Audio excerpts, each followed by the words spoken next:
William Collins and Argo present Sense and Sensibility, written by Jane Austen.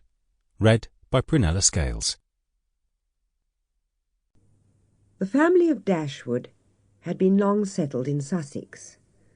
Their estate was large, and their residence was at Norland Park, in the centre of their property, where for many generations they had lived in so respectable a manner as to engage the general good opinion of their surrounding acquaintance. The late owner of this estate was a single man, who lived to a very advanced age, and who for many years of his life had a constant companion and housekeeper in his sister. But her death, which happened 10 years before his own, produced a great alteration in his home.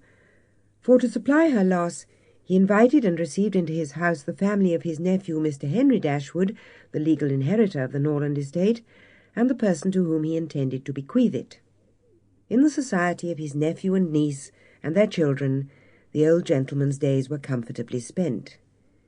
His attachment to them all increased.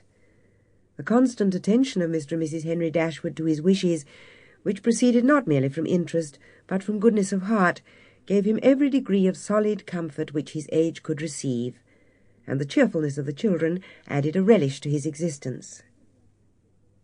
By a former marriage, Mr. Henry Dashwood had one son, by his present lady 3 daughters. The son, a steady, respectable young man, was amply provided for by the fortune of his mother, which had been large, and half of which devolved on him on his coming of age. By his own marriage likewise, which happened soon afterwards, he added to his wealth. To him, therefore, the succession to the Norland estate was not so really important as to his sisters, for their fortune, independent of what might arise to them from their fathers inheriting that property, could be but small. Their mother had nothing, and their father only £7,000 in his own disposal. For the remaining moiety of his first wife's fortune was also secured to her child, and he had only a life interest in it. The old gentleman died. His will was read, and like almost every other will, gave as much disappointment as pleasure. He was neither so unjust nor so ungrateful as to leave his estate from his nephew, but he left it to him on such terms as destroyed half the value of the bequest. Mr. Dashwood had wished it more for the sake of his wife and daughters than for himself or his son, but the whole was tied up for the benefit of his son's son, a child of 4 years old. However, as a mark of his affection for the 3 girls, he left them £1,000 apiece. Mr. Henry Dashwood survived his uncle only a 12-month. As soon as his danger was known, Mr. Dashwood had recommended to his son the interest of his mother-in-law and sisters, but though he had promised to do everything in his power, Mr. John Dashwood had not the strong feelings of the rest of the family. He was not an ill-disposed young man, unless to be rather cold-hearted and rather selfish is to be ill-disposed. When he gave his promise to his father, he meditated within himself to increase the fortunes of his sisters by the present of £1,000 apiece.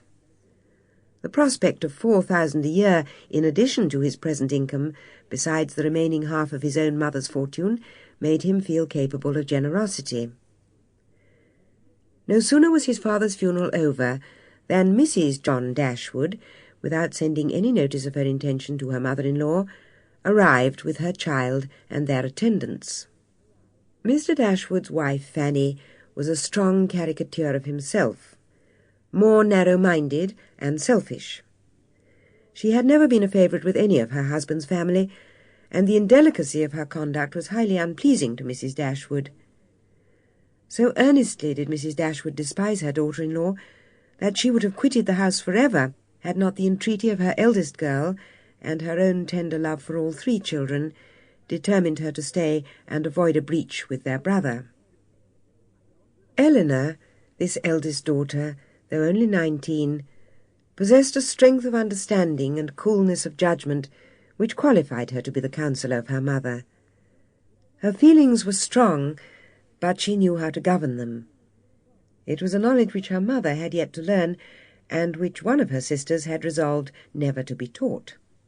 Marianne was sensible and clever, but eager in everything. Her sorrows, her joys could have no more. Sample complete. Ready to continue?